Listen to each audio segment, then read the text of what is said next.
नबी पाक अलैहिस्सलाम ने फरमाया, बात बड़ी मजे की है, फरमाया फिर अल्लाह के बाज बंदे तो ऐसे होते हैं जिन्हें अल्लाह फक्र में मुब्तला कर देता है। फरमाया उनके पास सिर्फ एक चादर रह जाती है, इतना फक्र उनके पास आता है।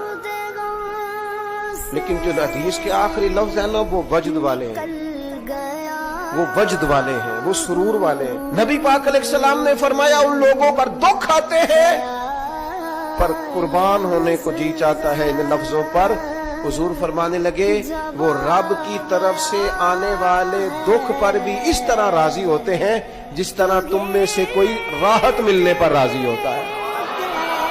सुकून वाली चीज मिलने पर जिस तरह तुम राजी होते हो, इस तरह वो दुखों पर भी राजी होते हैं। दुख कबूल मोहम्मद बख्शा,